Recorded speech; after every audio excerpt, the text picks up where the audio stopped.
یسوع مسیح کے عظیم نام میں آپ سب کی خدمت میں سلام عرض کرتا ہوں، اور آج جو ہم مضمون سیکھنے والے ہیں وہ ہے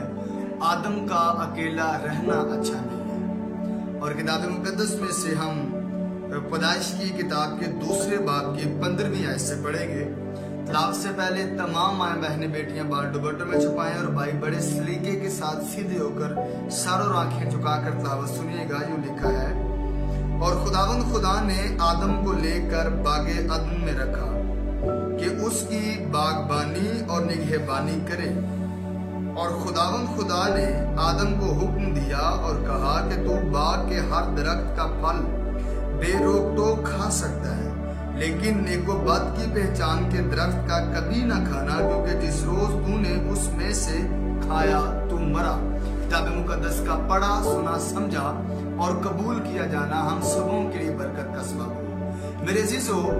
کتاب مقدس کے اندر لکھا ہے کہ خداوند خدا نے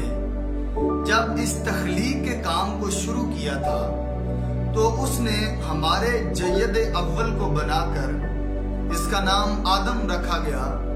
کلام میں لکھا کہ خدا نے مشرق کی طرف عدن میں باغ لگایا اور وہاں پر ان کو رکھا، اور نیمرولوجی کے مطابق ہوا آدم سے 10-15 سال چھوٹی بنائی گئی اور پیدا کی گئی۔ اب یہاں پر ایک سوال پیدا ہوتا ہے کہ کس آدم کا اکیلا رہنا اچھا نہیں ہے؟ ہمارے معاشرے کے اندر جب ہمارا کوئی بیٹا پیدا ہوتا ہے تو جیسے ہی وہ ٹین ایج سے اوپر جاتا ہے یا ٹین ایج کے اندر ہی اگر وہ پڑھا لکھا ہے یا نہیں ہے کوئی معنی نہیں رکھتا، کوئی کام کرتا ہے یا نہیں ہے کوئی معنی نہیں رکھتا۔ میں آپ کو بتانا چاہتا ہوں، یہودیوں کے اندر اگر کوئی شخص اپنے بچے کو تعلیم نہیں دلواتا تھا تو اس کو کام سکھاتا تھا، اگر کوئی کام نہیں سکھاتا تھا تو اس میں ایک محاورہ بولا جاتا تھا کہ جو اپنے بچے کو نہ تعلیم دلوائے اور نہ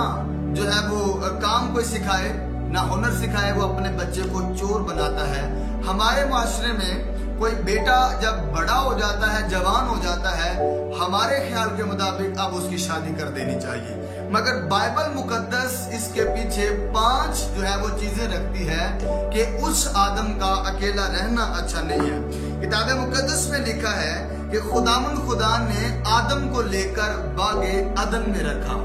اب یہ جو لفظ عدن ہے یہ ایک پیچیدہ لفظ ہے، اس کا مطلب ہے خدا کی حضوری، یعنی کہ آدم کی جو پہلی ضرورت ہے وہ خدا عورت نہیں ہے، وہ خدا کی حضوری ہے۔ سب سے پہلے جس چیز کا خدا نے آدم کو تجربہ کروایا تھا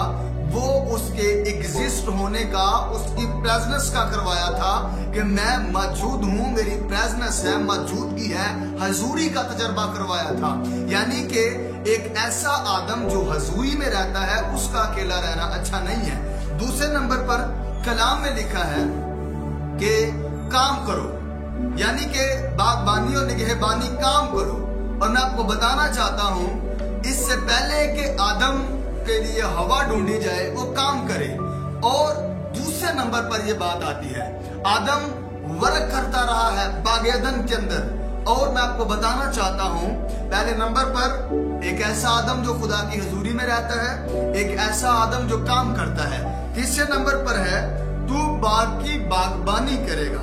باغبانی کا مطلب ہے جو موجودہ اموات ہے اس میں سے کچھ اچھا نکالنا، یعنی کہ جو کچھ بھی آپ کو دیا گیا ہے اس میں اپنی خواہشات کو جو ہے وہ پورا کرنا، اپنی چیزوں کو پورا کرنا۔ میں آپ کو بتانا چاہتا ہوں پہلے نمبر پر ایک ایسا آدم جو خدا کی حضوری میں رہتا ہے، اور دوسرے نمبر پر وہ کام کرتا ہے، تیسرے نمبر پر وہ باغبانی کرنا جانتا ہے۔ باغبانی کا جو ہم نے جو ہے وہ سطحی معنی نہیں لینا کہ جو گارڈننگ ہوتی ہے وہ، بلکہ اس کا ڈیپ معنی ہے جو بھی آپ کے پاس اموات ہے اس میں سے کچھ اچھا بہتر جو ہے وہ کریٹ کرنا۔ تیسرے نمبر پہ ہے نگہبانی۔ نگہبانی کا مطلب ہے حفاظت، یعنی کہ یہ جو انسان کو بے شمار جو طاقت دی گئی ہے، مرد کو جو اس میں اندر شازوری ہے عورت کے مقابلے میں زیادہ، یہ دکھانے کے لیے نہیں ہے، نمایاں کرنے کے لیے نہیں ہے، بلکہ یہ عورت کی حفاظت کے لیے ہے۔ ایک ایسا آدم جو خدا کی حضوری میں رہتا ہے، کام کرتا ہے، باغبانی کرنا جانتا ہے، اور اس کے علاوہ نگہبانی کرنا جانتا ہے اس کا اکیلا رہنا اچھا نہیں ہے، بلکہ 5ویں نمبر پر جو بات آتی ہے، خدا نے کہا کہ باغ کے اس درخت کا پھل نہیں کھانا، یعنی کہ 5ویں نمبر پر سب سے اہم بات جو ہے وہ یہ ہے کہ یہ خدا کا کلام، خدا نے آدم کو کلام دیا۔ آج کے آدم کلام سے بہت دور بھاگتے ہیں، اور میں بتانا چاہتا ہوں آج کے آدم اور حوا آدم کو خدا کی حضوری میں ملی تھی۔ آج کے لوگ آدم اور حوا حضوری سے باہر ملنے کی کوشش کرتے ہیں، اور میں تمام حواؤں سے گزارش کروں گا کہ اپنا آدم سلیکٹ کرنے سے پہلے دیکھ لیجئے گا کہ وہ حضوری میں رہتا ہے، وہ کام کرتا ہے، باغبانی اسے آتی ہے، نگہبانی کرنا جانتا ہے، اور سب سے اہم بات اس کے پاس خدا کا کلام ہے یا نہیں ہے، کیونکہ بائبل ایسا بتاتی ہے کہ بے ایمانوں کے ساتھ نہ ہموار جوئے میں نہ جوتو، ایماندار کا اور بے ایمان کا کوئی واسطہ نہیں ہے۔ میں آپ کو بتانا چاہتا ہوں آپ جب بھی اپنے جیون ساتھی کے لیے اس کے سلیکٹ کریں، اس کے اندر یہ باتیں دیکھیں کہ وہ خدا کے کتنا قریب ہے۔ میں آپ کو بتانا چاہتا ہوں جب یہودی کسی